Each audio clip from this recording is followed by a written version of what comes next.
All right, what's going on, guys? Today, we are going to be talking about old people. I specialize with the elderly and disabled. And all that's doing is that's starting to get a little bit of that relative motion in the pelvis. Restore what's called early external rotation. So here's my man August just doing another example. And it's pretty badass, right? Ray is in his late 60s. I keep talking about like these people have trauma. They got a lot of shit going on as you get older. Side bend, like one side is going to compress while the other expand, improving the quality of life of someone who's, a little bit older and you're making like a huge impact. I was very close with my grandparents. They practically raised me a lot of my life.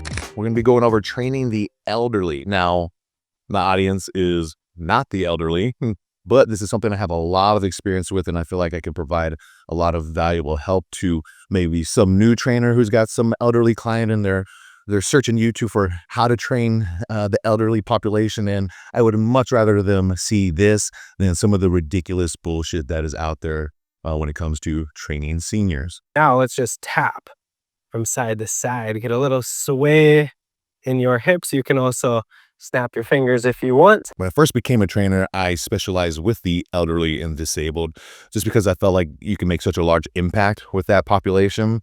They would also need training. So financially, it wasn't as much of a luxury for them as it was more of a necessity to improve the quality of life. So for a long time, my almost entire client roster was people over 65 years old. I became known just for training all the old people at all my gyms. And I really enjoy it because, like I said, you can make a huge improvement in their quality of life. And they've always got good, fun stories to tell. Now, when most people think about senior training, and I'm talking about seniors who are, let's say, 65 plus that have not been workout people their whole lives, because I got some clients now that are getting to that age that are studs, and I would not put them in this category. But Let's think about this applying to seniors that haven't been working out their whole life, at least not in the weight room, and they're going to be really compressed anteriorly to posteriorly. That means they're just locked up. They don't have a lot of movement options.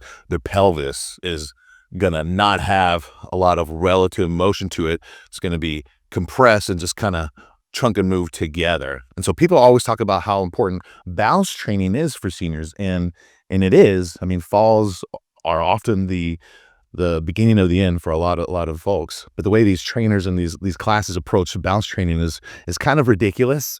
They might be doing little things where they got one foot in the air while they're touching their nose or something. And it's that is just a display of your current shitty capabilities. What we want to do is increase your capabilities so that you have a much less likely chance to fall. We don't want to just use what we got right now. We want to give you more tools. So balance is there's a little bit of a neural component, and that's really all your training in that situation. But it's much more largely dictated by actual strength of the skeletal muscle and having mobility and space to move into. As I talked about, if you're compressed anteriorly, posteriorly, you don't have a lot of movement variability. You don't have space to move into. So if you lose your balance or you're in a position where you might fall, you're not going to be able to self-organize in a way that's going to prevent that. You don't have the joint space. You're going to go over. And I would say particular attention probably needs to be paid to the hips, as I was showing earlier, and also the ankles. If you're really restricted in the joints of your hips and your ankles, this can really increase your chance of likelihood of having a fall. So the best ways to mitigate falls, as I was saying, is to build some strength in your skeletal muscle tissue. You also want to facilitate a better axial skeletal position, so you have that space to move into. You're going to want to move that center of gravity back. That's going to actually help facilitate that better axial skeletal position as well. But one of the reasons so many people lose their balance as they get older is they've just moved so far forward in space that they're practically just tipped over. And so they're walking on their tippy toes. This is where you see people really start to shuffle step. You start to see them really close down and look at the ground. All that is really just them managing a really far forward sense of gravity. So if we can push that back, you're going to open up a lot of movement variability, and you're also going to really decrease the likelihood of falling. So the main ways that I train seniors is going to be with a super stable setup, like on a machine, to really get tension on the target muscle tissue to build functional strength, which is any kind of strength. Any kind of strength is functional. You don't have to be on a Bosu ball to build functional strength. I'm going to be doing some positional breathing drills to help open up that space and move the center of gravity back. And I also want to do some direct joint capsule work. Your joints and your spine are actually the direct input to your body for what's going on around it. They're your sensory input. It doesn't travel through your brain and then come back down. And so a lot of people have really shitty mechanoreceptors in their joints as they get older just because they don't use those capsular tissues at all. So I really like doing direct capsular tissue work for this population because that can increase their joint health, which is great, but it's also going to increase their mechanoreceptors. They're going to have better awareness of what's going on around them. They're going to have better sensory input. And I also do a lot of free weight with my elderly clients because that's going to train your balance. It's going to train your ability to manage shape changes in space a lot more than just picking up your foot and putting your finger on your nose. If you can't acquire shape changes dynamically, you're more likely to fall. All right, so we took your elderly client through all the table tests, and they're really restricted pretty much everywhere. The first thing we want to focus on before we focus on much on even strength is we want to facilitate better movement options. We want more movement variability. And for no other reasons than to be selfish. You don't want this person to get hurt. If they have more movement variability, you've got a little bit more cushioning. So you can improve someone's resting axial skeleton structure by manual therapy. If you have that in your toolbox, that can be a great thing to implement. A lot of times when I have an elderly client, the first week, we just do some soft tissue manual work and just maybe a little bit of like manual isometric stuff too, just to get the body ready for what's coming in the upcoming weeks. And so if this is somebody who's missing all their measurements and their center of gravity is really forward, what we want to do is restore what's called early external rotation first. That's going to allow them to have a lot more space to move into. It's going to give them a little bit better starting position to produce force from. So the easiest thing you can do is just this wall sit. Now I have a band around my knees because again, this is somebody who's missing internal rotation and external rotation. If they're missing both, you want to restore external rotation first. And that's going to be by getting rid of the upper posterior compression of your pelvis. And this is a good way to do that. You can do just a tiny little like quarter squat, have your feet pretty far out in front of you so that we're in like a negative shin angle. That'd be an early stance position. And you're going to exhale and reach slightly forward and down on the exhales. It's going to bring a couple of these vertebrae off the wall. And you're going to create this drop in the rib cage. And as you inhale through your nose, make sure you don't gain any height. So it's really long exhales, about 4 to 8 seconds, and then long inhales through the nose, about 4 to 8 seconds. So you want to be heaviest on this part right above the pant line. You want to be kind of light on your butt. So you're posteriorly tilting, but not scrunch butting really hard. And you're going to make sure not to overreach to the point where we start getting a lot of like activation on the front side stuff. So that'd be the first move I would do.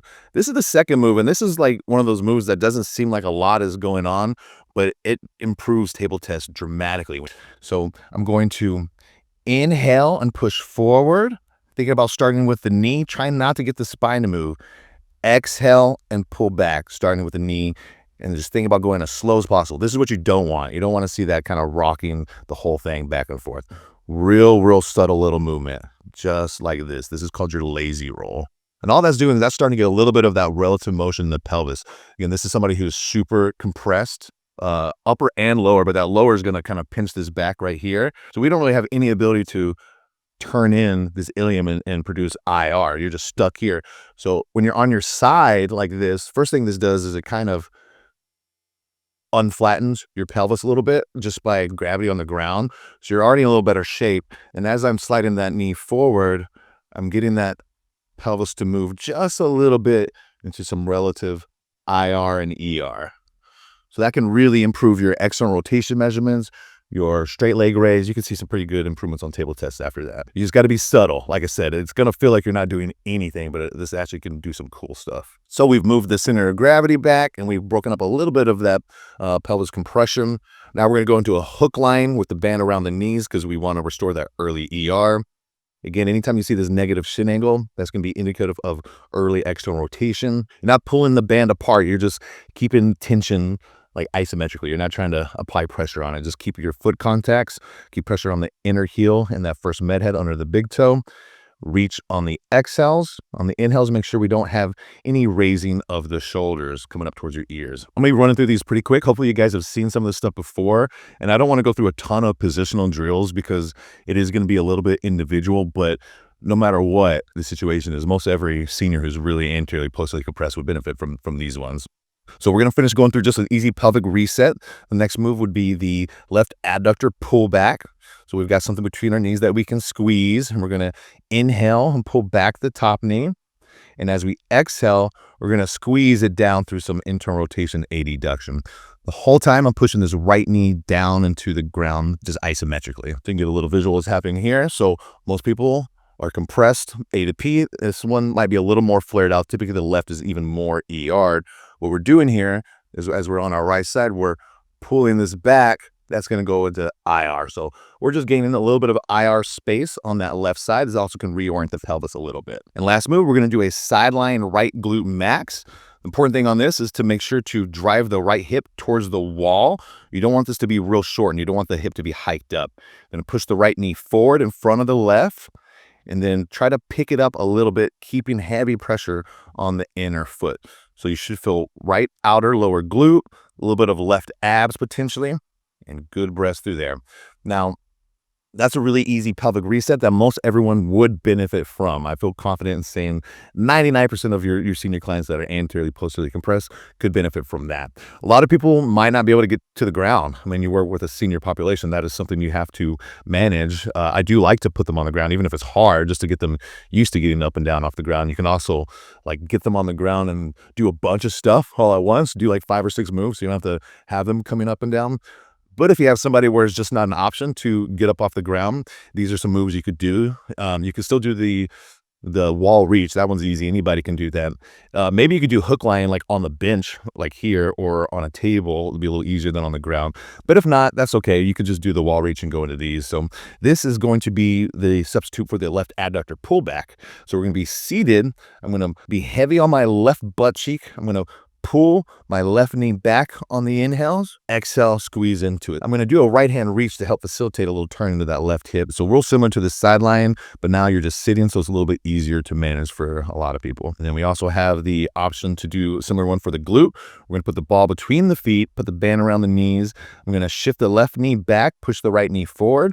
I'm going to be real heavy on this left cheek. I want this left side kind of shortened, just like you did when you were on the ground doing the right glute max. So I'm heavy on my left cheek. I got a little bit of left abs on, my left shoulders down, my right knee's forward, left knee's back. I'm going to keep pressure on that inner foot on the right and just push that knee out, whatever I can get. So you should feel that outer glute on there and some abs on this as well. Now, if I do get an elderly client who falls into this category, one big thing I want to do is I just want to see if they can actually move their ribs. So like I said, I'll do a lot of manual therapy. I might just have them in that 90-90 position on the wall, just breathing, kind of guiding their own ribs down until I see some actual movement in them. So you can hang out there for like 20-30 minutes sometimes. It sounds ridiculous, but sometimes that's what's necessary to really set yourself up for much higher workload capacity in the near future. So we've done the wall reach to get the center of gravity back. The hook line will also do that, but that's part of the pelvis reset with the left adductor and the right glute. I just want to focus on a little bit of posterior expansion. Using the bench is an easy way to do that, where you don't have to like think too much. It'll just do everything on itself. And you can kind of see it's gonna be real easy naturally. You get that good posterior expansion. You can see that rising towards the ceiling. Another option, if that's a little harder to get into, would just be this bent over child pose, using something to support your ribs. And again, you can see that thoracic rib cage expanding up on the inhales. That is a skill. You won't see that right away. All right, so we hit kind of the more boring positional breathing drills. Let's step it up and get into a little bit more of an actual like warm up. For this is going to help us shift that center of gravity back more. It's going to help us establish more external rotation on the table. You want to hold something for support. I have a wedge underneath me if you can't see that. And I'm going to squat down, and I'm using the bar for support in a way that if I were to let go, I'm going to fall backwards, but it's like a super slow fall. I'm not going to just slam back right away. I want to try to keep the pelvis as under you as you can. Sorry, this lighting sucks at this gym, but I've got the band around my knees. I'm going to drop down to about 60 degrees of hip flexion to stay in that ER range. As soon as you feel your butt, you're good. You just want to feel a little bit of glute activation. And I'm just going to hold that and breathe. Real good breaths, really connecting to like the hamstring attachments where the glutes are. And so I would hold that for 20-30 seconds. Everything we've done so far should have positioned you in a little better spot to have more space available to move into. One thing that I really want to focus on with a lot of elderly people, not everybody, it depends on your setup, but most people could really benefit from some upper hamstrings. It's really common to see like a pretty good anterior tilt on the elderly, and that's why you see a lot of people really like leaned over. They've got such a big anterior tilt. And so you want to connect to those upper hamstrings some way to bring the pelvis back under you a little bit more, to get a little more neutral position to be able to keep a stack a little easier. So this is the way I like to do that. This is just a play on the 90-90 breathing. I got a ball between my knees, and you can just hold like this position right here. This is what I was talking about earlier. Just holding this position and breathing for quite a while can actually really reorient your pelvis and rib cage together nicely. But you can also do this as kind of reps like I'm doing now. I'm going to pull up on the exhale. And on the inhale, I'm going to drop down. I'm going to make sure that I don't drop down like really separate. Like I don't want my pelvis to anteriorly tilt on the way down. I want it to kind of roll down as a unit. And so I'm really trying to connect to those upper hamstrings. I'm not trying to feel my abs or my butt at all. Like as far as pulling under, you might feel like where your hamstrings attached to your butt. And you can move further away from the wall too. If you don't have 90 degrees of hip flexion, you can be a little further.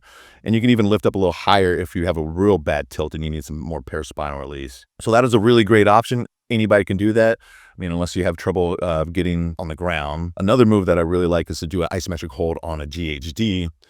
Most GHDs, this isn't gonna be the easiest setup for somebody if they're super immobile. It also has like a mental thing to it. People get scared of it. You know, that's one of the big things with the elderly. A lot of what you're doing is you're working to improve their confidence. They know they don't have space to move into. Their body is telling them, hey, be careful, you're gonna eat shit. You know, last time we did something like this, we fell and we got fucked up for like a month. So just be real careful. You know, I've had clients that have fallen and broken ribs and then come back and been totally good physically, but mentally they weren't there. They were still apprehensive, and that can cause an injury too. But if you can't get in this position, this is one of my absolute favorite moves to do. Now, this rogue version of the GHD is actually pretty shitty. It's hard to get into. Some of them will have that pad right here. Like I love the Atlantis GHD. If you have the Atlantis GHD, you are really lucky. That is the best one on the market. There's tons of shit you can do with that. But if I can get them up in this position, this is what I really like. We're going to hold these handles here. I'm going to put my feet flat on the plate and I'm pulling those heels up. I'm a little bit tucked, and just look at that domed position. You know, I'm getting tons of upper hamstring. So I'm just going to breathe through there. I really like this. If you can get somebody there, there's some big bang for your buck with this move. And you can progress it. You could come up a little higher. You could hold there, or you could change your setup. I moved myself closer, so now I'm higher. And this is a little easier, even though it feels more sketchy. And so I'm going to use these poles for support. I'm just going to kind of tuck and just stay in that neutral hip position. You don't want to be in any hip flexion to really get that pelvis to pull. You don't want to be there. You want to be right there. So just about breathing, keeping the ribs down. So I'm a big fan of isometrics for everybody, but especially for the elderly. And like a lot of times if you're doing something and you're acquiring a shape that's hard to get and you can see you're right there and you've just barely got it, that's where I want them to hold. I want them to do isometrics when they're getting some new acquisition of new space. I'll have them hold pretty often. Like maybe we're doing a split squat with a little bit of internal rotation. As soon as I see a lock in, I'm going to hold them there a little bit longer. A big thing I like to do isometrics on is hip extension. And so I'll just have them hold this really easy on a hyperextension. And again, this can help reposition that pelvis. This can get your hips more under you. Just breathing through there. Not clenching your ass. You don't want to squeeze your butt real hard. You're just pulling your heels up against that pad. So these are all things early in the process. These are all things the first or second session you would do.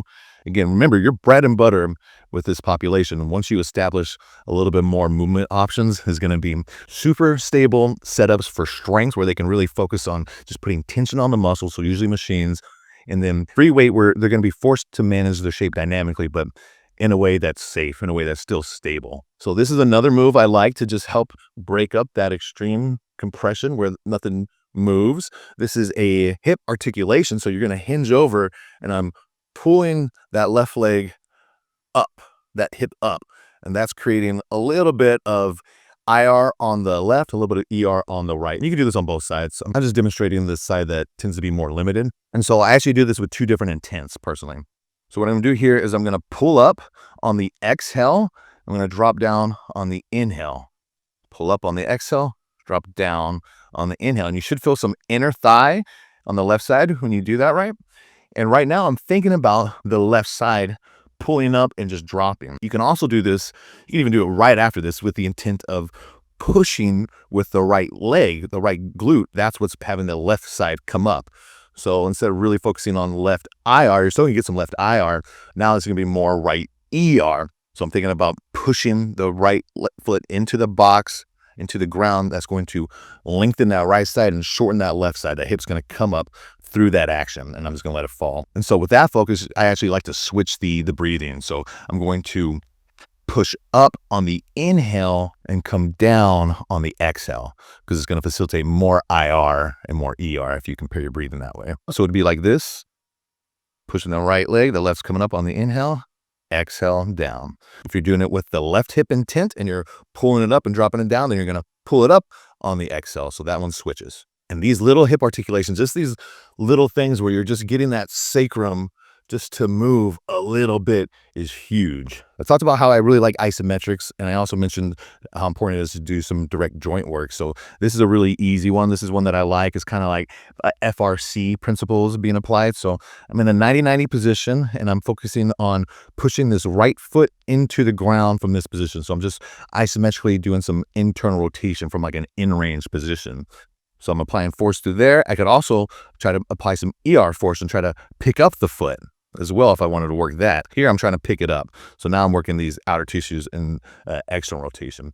That can be a little bit of a hard setup for a lot of people. A lot of times I have to go all the way down to here and just have them lift and hold if you want ER, or just push into the ground if you want to work IR isometrically. All right, so don't you just love when you lose like 25 hours worth of work and have to redo a video? So unfortunately, the whole video didn't come out when I exported this, so I'm going to redo the second half right now. All right, so where I left off, I was talking about the importance of doing direct joint capsular tissue work. So we went through this setup where you're in external rotation on the ground.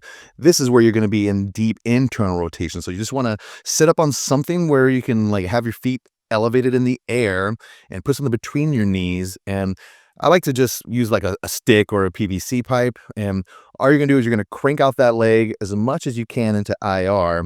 What you want to do is you actually want to be heavier on this cheek. So you don't want to be heavy on the cheek that you're not doing. You want to shift over onto the side that you're doing, like that. Okay, so you get to that in range of motion, and then you apply a little bit of this external rotation force into the bar, or you can do some more IR going the opposite way. So typically you want to build up to this. Don't go like super fast. Ramp these up when you're doing these capsular isometrics. And this should be okay for most people. This is an easy setup, but every now and then if someone's got a really wonky like tibia to knee connection, this potentially could stress this medial part of the knee. If you're dealing with that, then just switch to this version where you hook the foot around it. You won't have that issue. Again, make sure you're heavy on the side that you're working. So as I mentioned earlier, direct capsule work is really important to like get better connected to your mechanoreceptors and get better afferent and efferent flow through your body. And they're going to be your proprioceptive input to the environment, but they're going to help you move better when you're working out. If you've got the good connection to the little guys, the little rotational tissues around the joint, you're going to have less compensation, less orientation, less compression strategies during your compound moves. Now, in addition to the hips, the shoulders are really important to do some of this direct tissue work with. A lot of older people end up with frozen shoulders. It really impacts their quality of life. It's really annoying and inconvenient. So on this, a lot of times I'll do this too in a hook line with my feet up. I just wasn't sure if you would see, but you're just gonna let your arm fall back into as much external rotation as you can. A lot of times with this population, I'm not even having them do that weight. I'm just manually doing it. Same thing, I'll sometimes do that with their hips, and I'll just have them go against me. I might move them to this after I do a couple sessions of the more isometric ones before we start actually moving through space. So that was me in deep ER going through some IR. Now I'm coming through deep IR, going through some ER. It's really important to put direct input on these capsular tissues of the hips and of the shoulders. All right, so up next, I'm going to show you some of my favorite moves to help loosen up the hips. It's just so vital to have relative motion in your hips as you get older. That's going to give you a lot more movement options, a lot more room for error if you were to fall or to have some sort of a balance issue. And I'm a huge fan of airplane variations. Now, you might have someone who's able to do just a normal airplane. I have some people that can do that with support, where I'm really focusing on driving in and then pushing up through ER. But a lot of people are going to do a little bit better with this setup. I like this. It's a little easier to connect to without orienting. And I just feel like it can be a little easier to connect to that IR and ER whenever you have a little more stability. So I'm showing you what you don't want to do. You don't want to let that knee move in and have orientation. You want to have it like that. Your knee should not move in, your pelvis and butt should not move out. Now, another option that might be too tricky for a lot of people as well is to do like this modified step down airplane variation. And this is good because you're not in as deep of like hip flexion. You're not as hinged. So there's more space available to work with. So if you're really, really tight, you might not be able to access IR from that hinge over position. This should help if you are limited like that. So Same concept, I'm just not quite as bent over. I'm still driving in the hip into ER as I come up. So everything's the same, you just are not quite as hinged and you're a little more ER based to start, so you have a little more space to move through. So they should definitely be feeling their outer butt on this, which is really important because that posterior glute mid is what helps you get off your sides. A lot of older people, they're just kind of in no man's land. They don't really have reciprocal gait.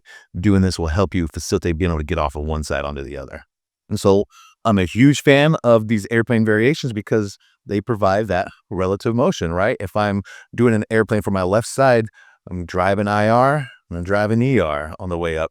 So that's going to facilitate a little bit more relative motion of the pelvis. You won't be moving around like a corgi and putting as much through your back. And that's going to open up a lot of movement options if you do have a pretty compressed pelvis before doing this. All right, so some more of my go-tos is this step down. And, you can do it this normal way that I do. You could even use a weight. A lot of times I don't use a weight. You just want to make sure we're getting that IR position. We're getting a sacral turn. My pant line is turning into that leg, heavy on the inner foot. And this is another one where I'll really hold like an isometric for a while. I think that's really beneficial to hang out here and just take some breaths. But there's another variation I tend to use probably a little more frequently with this population. And what I just did right here is really important to note is I kind of unhip hiked my right side. So a lot of times people are so tight and compressed that as they are like standing on this left side, they'll be elevated on this right. And that's not really a good position to produce IR from. So what you want to do is just not do that. Don't drive so far. It's super subtle. Little tiny bit right there. That's it. And so all that's happening is, let's say I'm on my left side and I'm shifting my weight to my left side. If I don't have the relative motion, I'm going to hike up that right. So just sink it down just a little bit. And that's going to actually IR this ilium a little bit and give you more opportunity to produce internal rotation. When you're on the right side, you might not even need to think about it. It's just pretty subtle on the left. So not there, right there. All right. So hold on to full rack support and you're going to turn into that side a little bit. And so I'm turning out a little bit on the way up and I'm driving in using this and just trying to take up all that internal rotation space available. You should feel like tight. You should feel your hamstring on this guy especially. So that is a good option to lube up the hips and give yourself a little bit more relative motion. And you just got to be careful not to overturn into this. See, I'm real heavy on the inner foot. My butt's not moving to the side. You shouldn't have an orientation of your pelvis to the side. So really subtle. Another move I really like is a slider back lunge. I do this a lot with a lot of people, but especially this population because a lot of times you just see them with so much anterior compression, like right here in the front. They're just kind of stuck over and a little bit of hip flexion constantly. This is a good way just to get length and tension on those hip flexors like under load. It's also going to shift your center of gravity back and help you and connect to like get into some deep loaded like hip flexion on the front leg a lot easier than if you're doing like a split squat or a forward lunge or something. So we're going to make sure not to get super extended like I just showed. Make sure you keep a little bit of core in there. All right, so let's start touching on like core and integrated movements, which are really good for this population. This is a move that I do a lot. You're just going to set yourself up against the wall and you're going to push into the ground, usually with this right leg, but you could do either leg depending on what you're seeing, but typically this is done with the right side. So I'm going to push into the ground. That's going to ER this side of my pelvis and hike up the left side just a little bit. So with my elbow against her, I'm going to like make sure this side is shortened. I'm going to have my abs on the left and my posterior glute mid on the right. And you can do a reach with this, or you can pull in an extension. Both of those work. That reach will help you turn into the left even more. And so this is a really good move because it pairs things up that need to be paired during gait. We want that posterior glute mid to fire with your left internal obliques as we're getting off of our right side onto our left. So I'm a fan of a lot of different integrated moves. This one's definitely one of my favorites. And sometimes I'll turn this into a little bit of a gait thing too, where I step back and then drive up into there. So here's my man August just doing another example of an integrated move. I want to show you guys one more. So on this, what the whole goal on this is to get some right trunk rotation, facilitate some left IO, left internal obliques, and we want to be in more of a stance position on this left leg. And so this is all about just maintaining this position and getting breaths. He's in the exact opposite position that his body wants to be in. His body does not want to go there. The main core move that I like with the senior folk is just an 8-point plank. I think those are really, really great. It's going to force you to engage your deeper abs, like your transverse abdominals and your internal obliques, because when you have these elbows a little in front of you, you can't like crunch down and just rectus abdominals your way through it. You have to use the deeper stuff. It's also going to promote some really good expansion throughout the body. This version could be a little tougher. If it is, you can bring the elbows back a little bit. or you can raise up a little extra, or you can just elevate on a bench, which is probably my favorite way because that way you can stay a little more in the hip extension. So really good, pretty easy for most people to get in. It's not too crazy of a setup. I mentioned how prominent frozen shoulders are in the elderly population. And I think there's some real benefits to loading eccentrically through shoulder flexion. I like to do a lot of eccentrics on tissues that don't really produce force that well because they're so concentrically oriented. So what I mean is like you see somebody who's like super closed down, an older person who's really hunched over. I might have them do eccentrics just with the band to kind of open up their chest. You can even do like in-range isometrics really, but that's a real common one I use. And then I also really like to do this one to improve shoulder flexion to get anterior expansion as well. So you want to do this on a bench so you can give yourself some feedback through the back. So I really like this move because like as you start, you're getting a lot of posterior expansion. Then as you get a little bit overhead, you get closer to like 100, 120 degrees, you start to get a lot of anterior expansion. Now, when I do this, I don't have them bring it down. I bring it down for them. So you want to feel that back expand. And then right around here, you should be feeling anterior like pump handle expansion too, if you can connect to that. And so if you feel this arch and come up, then you know you've lost it a little bit. And that's why I like having this here because it allows you to really connect with like right there. That isn't it. I got to bring that sucker down. If you overly flare in the beginning, you're going to miss the anterior expansion, which is what I'm really kind of going for with this move. I can get like posterior expansion through a ton of other ways. This is a good one, but this is one of my favorite ways to get that upper pump handle, get some of the higher anterior expansion on the front side. It is really frustrating and limiting whenever you got like a stuck or frozen shoulder as you're elderly. Like so common, I hear people say, I just can't even reach to the cabinet. I get pain every time I reach. So this is something that could help with that. So in case you weren't able to catch that, this is what we want. That's what we don't. Good, bad. Super subtle, but super important to be able to make the distinction. Something I really like to do that can help with your gait pattern, and I do focus on specific stuff to improve gait. Sometimes it's not something I want to dive really deep into right now because it's kind of like secondary. You got to do a lot of stuff before you start worrying about that. But one thing you can do that'll improve gait pattern is play with the RMT rope. And I really, really love this. Typically what I'll do is I'll just start them with like a overhand figure eight with a wide stance and just have them play with that shifting of your center of mass, kind of over exaggerate the rotations and the dips. That's a good way just to start to facilitate some reciprocal motion without having to like think about it. And it's like fun. It's so important to have a component of play that promotes movement variability for everybody, but especially this population, because it gets you out of your head. You're not thinking about what's happening next. The good thing about this is you're not having to think. The rope is leading the way. It's the intent that's facilitating the reciprocal motion and the relative motion that we want. Really important to get off that midline. If you're doing something dynamic and you're not like thinking about it, it's gonna be a lot better than if you're not having fun and you're trying to do something that's a little dynamic. You're gonna be in your head, potentially anxious about it. And what I'll do sometimes is I'll take them into like a little bit of an actual walk with it. That's how we usually progress. Doing the overhands, I'll switch to underhands. And now some people get really into it, and if they are, we'll get fancy. I have some elderly people that do dragon rolls and the sneaks and all that good stuff. But typically this is where I end it. But some people we can do some cool stuff, matadors, all that good stuff. So another thing that can help with gait is this fencer squat. I'm a huge fan of this. I had Sean Astorga on my podcast and he showed me this and I've been using it a lot. It's been helping kind of restore a lot of ER, IR, and dorsiflexion. So what you want to do on this is you're going to really subtly lead with that front leg. We want to have that relative motion there. You don't want that. We want that little bit, and it's a really subtle difference. So you'll be able to feel it, but sometimes you want to be able to see it. It depends on how you're compensating. So just think about going as slow as possible. You want all the weight on the mid heel in the beginning. It's going to shift to the inner heel as soon as you kind of start. You're going to go inner heel on first med head as you're getting through it, and then at the very end, you're going to really think about the arch starting to collapse and get as much dorsiflexion as you can. So this is what it should look like if you're doing it really good. Just feel your outer butt. You shouldn't do that. That's kind of an easy way to see compensations that people would do, but there are definitely some more subtle ones that can be a little trickier. So that things are moving together. That's not relative motion. It's not like a horrible orientation where I'm moving a lot in space, but on that is just that happening really controlled. Not to the point where it's popping out and just moving through space as bad as the other ones, but it's not the relative motion that we want. So I want to see if you can make this distinction. So this one right here is not relative motion. Things are moving together. Here, they're moving together, but not synced up together. They're moving interdependently versus dependently. Super subtle. That's what we kind of don't want. really slow it. So I don't know if you can see that difference, but you should be able to feel it a little bit. You're gonna feel a lot more glued if you do it right, but hopefully you can tell what's going on a little bit different versus when it's all chunked together. So a lot of times I'll have to have my elderly people use a little bit of support. We could just use a stick, or if you need more, you just give them something that's totally stable. And doesn't seem like a lot's going on, but this improves measurements like dramatically across the board. I really love it. I've been doing it a lot. Something else to keep in mind for this population is you need to have them do stuff outside the gym. You need to have them move. I usually try to recommend like 6 to 8,000 steps at least.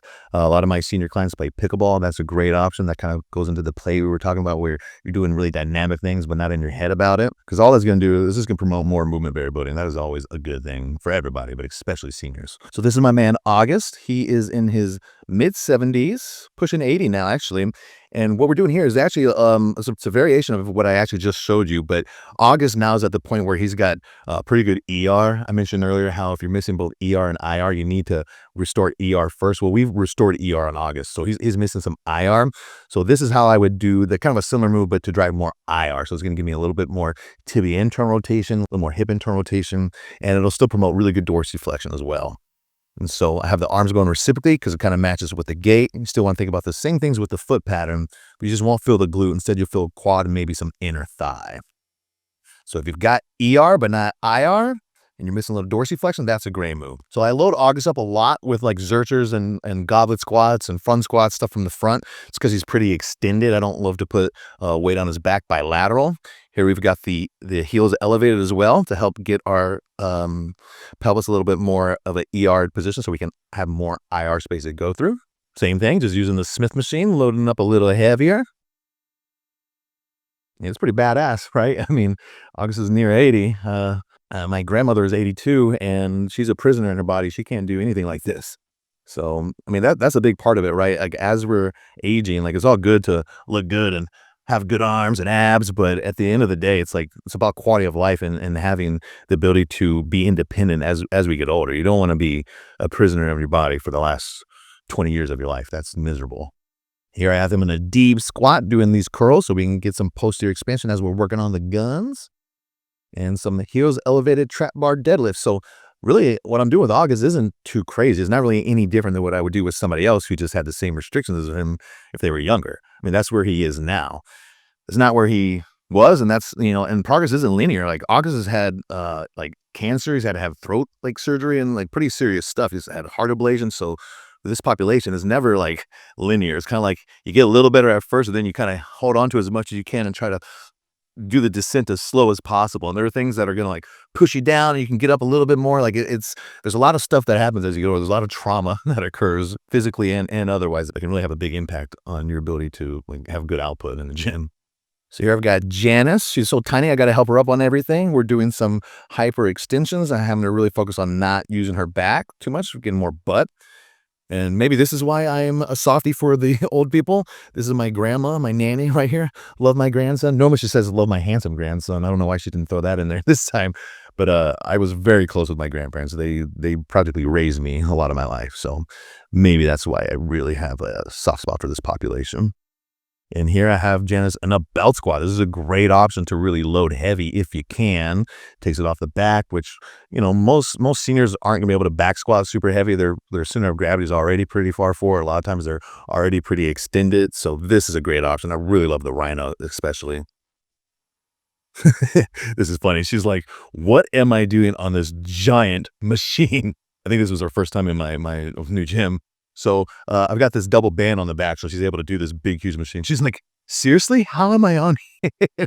But this is the bread and butter. Just put them in a position where they are stable, they're grounded, and just focus on tension on the muscle. Here she is. She's doing some of that capsule tissue work I showed you earlier, and she does not have the mobility to do it from 90-90, so she has to go to her side.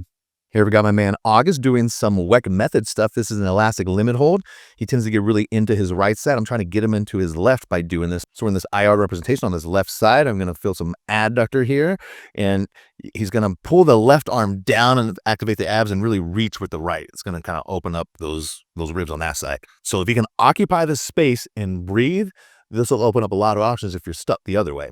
And this is hard. I mean, look at him. He's struggling. He's like, okay, how much longer? Can we be done? Please let me be done. And then we're doing some side bending stuff. Kind of, again, more WEC method stuff. So I really like to do side bends for everybody, but especially when you get super compressed anteriorly to posteriorly, but especially for my older folks, as you side bend, like one side is going to compress while the other expands. So if you can facilitate that where you really need it, this can have some really good improvements as far as like movement variability. Here I have Janice doing some kettlebell movements, trying to build a little coordination, which is super important for everybody, but especially the seniors. And I like to do a lot of stuff in this B stance setup too versus bilateral. And this is a really good move to improve your balance. I mean, think about it. How much better is this for your balance? And you're getting a lot of other things accomplished versus like what I showed you earlier, where you're just on one foot, like snapping your fingers or like touching your nose or some bullshit. Here, you're actually getting some hamstring activation. It's going to pull your center of gravity back. Here, we're doing an offset load. Again, I really like to do things asymmetrical if you can handle it. Here, this is my man Ray. Ray is in his late 60s. We're just doing this walkout to a pike, this is really awesome. If you can see how far Ray came, he lost like 50 pounds. And he had a lot of serious issues, like mobility wise and just like health wise. And so that's pretty dynamic. This is I call it a keg toss, like the strongman. You're going to hit triple extension through the ankles. He's up on his toes, knees, and hips, which is a really powerful position, especially if you can like hold that without losing your balance going forward. That's really good. And he's in like kind of global flexion, so that global extension is really good for him. And we're going to do some plyos. I mean, all people can jump. Don't be afraid to make them jump. That can be really good. Obviously, you got to build to it. Sometimes I'll have my older people like do little plyos with like band assistance. So it takes away a little bit of their body weight, but there's some benefits to it. If you can do it, definitely do it. Yeah, that's awesome. And I'm a big fan of goblets. You see, I do a lot of different goblet squats. Here we got Janice doing some kind of like oblique sling, it looks like. And Janice is in her 70s now. I actually have a band around her knees, which is not something I usually promote on hip extension, but she is like the most knock-kneed person you'll ever see. So it's never a bad thing to promote a little bit of ER for her. You can see she does not have a lot of hip extension. Again, doing offset stance stuff. Big fan. So this is Carolyn, August's better half. She is in her early 70s, and here I have her doing some heels elevated leg press. So we're kind of doing little knees over toes almost, you can think of. And I've got her man over here doing another kind of knees over toes thing. We're doing sissy squats supported. So if you can build up to this kind of stuff, this is awesome. I'm not against knees over toes guys or whatever he does. I just think you got to make sure that you have appropriately built up tolerance to that and got your axial skeleton in a position where we benefit from this.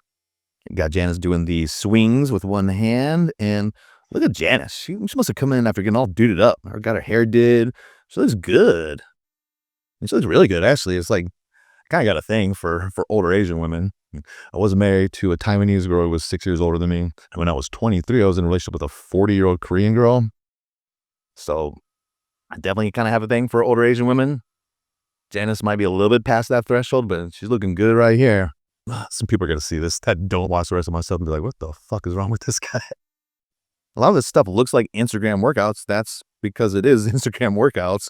You know, this isn't the main thing that I do, but there is value to it. Don't think that there's not. I think that some people put too much value on this type of stuff, but I also think some people just poo-poo it and write it off. So really good dynamic movement here.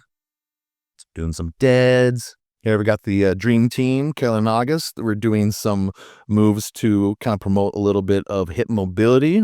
And now we're loading up on the back. Like I said, I don't usually have August back squat, but in that split stance, he's not going to get as compressed and have as much issues. Carolyn's over here doing some like internal rotation cleans. And Carolyn and August have like built themselves up to a way where they're not limited at their age at all. They go on trips to like national parks. They do crazy hikes. This is the goal. Like at the end of the day, this is what really matters. They're able to play with their grandchildren and great-grandchildren. Now, this is a really tough move. I mentioned how important hamstrings are. Hamstrings are so vital for everybody, but especially as you get older, like you tend to like not have your hamstrings. Your back almost takes over for your hamstrings. If you can get your hamstrings to fire and shorten, you can postally tilt that pelvis and bring your center of gravity back. Now, this is pretty hard. I don't think most people that are over 70 are going to be doing this. But, I mean, you could do some regressions. You could just hold isometric on like a ball that's against the wall or something like that. That could be really good. But I'm going to make her do some tough stuff, I think. I have her do like isos. Are we going to hold? We're holding. And I think she still look too good. I'm going to have her bridge. I mean, this is really, really hard. But again, we've been together like 15 years. So this is what you can build up to. Here we got Janice doing like a back lunge slider with a powell off. Again, this is a great way to manage your balance and stability. You don't have to have a foot in the air. So here I have her doing like a ball rollout to some knee ups. And this is pretty good. This is kind of what I was talking about earlier, how it kind of like helps people build their confidence. It can be kind of scary, like falling into the ball. But after you do it a few times, you can kind of get out of your head. And I think there's some real benefit to that. It's important to be confident in your movement as you get older. Anxiety like creates bad issues. That's why a lot of times after a fall, people fall right away, right again, because they're all anxious and uptight. So we got August doing some reciprocal rows and Carolyn's pushing the sled. Don't be afraid to make your people work hard if they can. Janice is doing a step forward lunge, which is really good because you're managing like a force trying to push you back. You have to really stabilize yourself. Got Carolyn doing some pikes. These are awesome. Carolyn looks amazing. August doing some single leg deads. Carolyn doing some wood chops. A lot of times the senior population won't have the best ability to like open their pelvic outlet. August can okay, but a lot of people can't. And I'll just have them do single leg versions to drive a little bit of tension on the hamstring, a little bit of IR. This is Phyllis. She's in her 70s and she's doing swings. Think about it. If you can manage a dynamic swing without losing your balance, you can just walk around in the dark without losing your balance at night. And something she says here is how she notes that she's never been injured working with me all the years. And she was super limited in the beginning, which that's really important to note. Here she is doing some single cleans. Again, coordination is really good to build up as you get older. But the thing is, with this population, you cannot fuck them up. If you hurt them, that you're done. Like you will never have that client again, and then you're going to doubt yourself. So it's way better to be safe than sorry. The stuff you're seeing, we built up to. And the only reason I'm having them doing such dynamic stuff is because I know what the fuck I'm doing. I know what I'm looking at. If you don't, then maybe don't do this. I mean, she couldn't even do walking lunges. That's something we always talk about. She would always fall because her pelvis was just so compressed. But now, here she is. She's doing this little pulse walking lunge. Looking awesome. And like something to keep in mind too is like with this population, like you don't know everything that's going on. A lot of times as you get older, it's like life is a lot different. Like a lot of people have dead husbands or wives. All their friends are dead. A lot of times they don't have family. Maybe you're their only connection with the outside world. And I think that's a big responsibility. I want to make that hour really special for them. Because like I said, a lot of times you're the main interaction they have. Every time they meet with you, that's probably the only time they sit there and talk with somebody for an hour. So we're not only improving movement variability and getting stronger, we're also just there like emotionally and to help build like confidence and a connection. If you have a connection, they'll trust you so much more. Here's my girl Jean. She's in her late 60s. She's doing a Bulgarian lunge. Another great way to train bounce where you're getting work done. And like I said, you got a lot of shit going on as you get older. Like Jean's on medication that makes her really shaky and not have the best motor control. So you just got to work around a lot of shit with this population. Life fucks you up. Step ups. I love step ups for my seniors. I do a lot of like plank row kind of things. And look, she's working hard. She's grimacing. You don't have to take it easy on them. Make them work, but work within their capacity. And like I said, I'm a big fan of goblet squats. You'll see me do tons of them. Here we've got Carolyn doing some clean presses. And when you're thinking about the quality of movement for these people, you shouldn't like let them move shitty in a way that's going to promote bad habits or create issues. But you might not get the type of movement that you would want like from yourself or someone that was 40 years younger with like 40 years of trauma in life happening. Here it looks like this is during COVID time. So I've got some more tools out that I don't normally use, but I do think there's value to this stuff. I'm not one of the guys who think this is just totally like pointless bullshit. I just think it should probably be like a smaller percentage of what you're doing, but we had to make do with what we had. Here we are doing some hinges. And I don't always break out the rip, but I am a fan of it. It's a great way to kind of get some hip rotation, some core, and again, just some integrated full body movement, some coordination, which is always good. And the makes, we're doing some warrior squats. This can actually be a really good move to like force you to keep your stack as you're going overhead. It can help with that a lot. And look, she's smiling. She's having fun. That's what it's all about. Here I've got August. This is a really hard move. Again, I'm trying to have him drive IR on that left side. This is like a mace kind of gravedigger, I think it's called. And I mean, look at this. Do any of you guys still get pissed off thinking about like COVID and all the bullshit that went on then? You see how like you have everything taped off? It's like there was no open space available outside at all. They made it so you had to corral onto the pavement. So it's like they want you to socially distance, but they don't want you in the open space. They want you all on the concrete and the only walkway that's available. And the management actually came to me and tried to get me to stop training Janice out here. And I just lost my shit on him. I was already at my wits end with COVID bullshit, but I told the guy, I was like, look, I'm training my 71-year-old client outside in the sun away from everybody. You can physically move me yourself if you think I'm doing something wrong, or you can go you can try to physically move me yourself, or you can go to the police station that's right down the street and tell them what I'm doing. And if they think I'm doing something wrong, then have them come move me. Otherwise, you can go fuck off. And he fucked off. Sorry, I don't mean to rant about that. It's just sometimes I still get angry thinking about it. And here we are doing some like dead bug mace press. So we got offset load, all kinds of stuff going on. Again, I think there's value to this. Just don't make it like 80% of your work. Make it like 20% of your work. And here he is doing that warrior squat. But he's actually doing like a tougher version at the bottom. He pushes out, which is like really hard. That's like a lot of low traps. And it's like a little difficult to keep your center of gravity back. August is a stud. But you should have seen the way he moved when we first linked up. Poor dude was just the stiffest guy I'd ever seen in my life. And here we got Ray. Ray's got a really close pelvic outlet, so it's a little harder for him to hinge bilaterally. So I usually had him do single leg hinges. Now, something to keep in mind with Ray, I keep talking about like these people have trauma. They got a lot of shit going on as you get older. For Ray, he actually had what's called hydrocephalus, which is like swelling of the brain. There's like too much fluid. Your body's not able to manage that pressure good. It doesn't drain naturally enough. So he had an operation to fix it, and it didn't fucking work. So what happens is as the swelling gets worse, like he loses all motor control. So it's like he would blow like 3 times over the legal limit. It's like he's just hammered drunk. So his movement quality is going to be a little bit worse than what I would typically like, but I'm getting the best that I can get, and that's okay. We got to deal with what we got to deal with. Again, we're doing some coordinated stuff, some cleans. And I mean, it got really bad. Whenever his swelling would get really bad, he would also like get loopy as fuck. And he would forget shit. He would like totally forget everything. So he ended up having some emergency surgery where they actually drilled into his brain to help facilitate the drainage. So again, not stuff that like a 20-year-old is going to have to deal with. I got August doing some curtsy bounce steps, really controlled. And this is great. He's not orienting the pelvis at all. Really need to keep quality movement. Don't make your people do dynamic stuff like this. Look, again, it took me years. Unless they can actually control their shape while they're doing this, don't just do it to have them do it. Here's another kind of way we could train our balance, kind of similar to what I had Jan's doing. And this is during COVID, so we're just making use of what we got. I don't have all my machines available. And here's an example of, like I said, just kind of working some coordination. Ray has horrible coordination. It's not his fault. It's his pressure on his brain, the water. So we want to try to build that up the best we can. Some bridge presses. So I actually think for Ray, there might even be more benefit to doing this kind of stuff just neurologically since he's so disconnected. Time he worked out on his own, he would mess something up. Here I've got Ray in a really good spot. So we're doing some back squats. He hadn't done this in 35 years. And since Ray is so kind of flex, I really don't mind putting weight on his back as much because he can handle that extension a little bit better. I mean, this is great. This is the same way I would train 40-year-olds. This is so crazy to see thinking about how far he's come. In here, I have him doing some deadlifts. I gotta have the bench behind him so he doesn't like overly push back. If he stays forward, I actually get that eccentric lengthening of the glutes, that expansion of that lower posterior musculature. I think I have him doing like a snatch kind of grip pull back at the end too.